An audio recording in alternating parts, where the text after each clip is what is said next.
Are turkeys really factory farmed?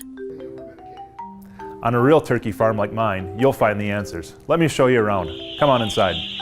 Turkey farming is family farming, where generations enjoy rural life. Our turkeys are farm-raised with smart technology and responsible stewardship of our resources.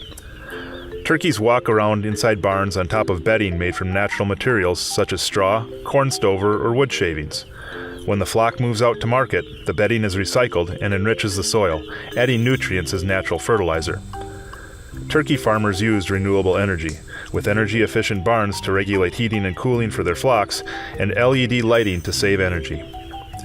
Turkey farmers closely watch the feed, water, and temperature for their flocks, using technology and carefully walking the barns several times a day to check on their birds. Every American turkey farmer seeks to conserve resources while ensuring the health and safety of the flock, the food supply, and the land. It just makes sense. Recycling, renewable energy, and using smart technology for modern turkeys that are farm-raised.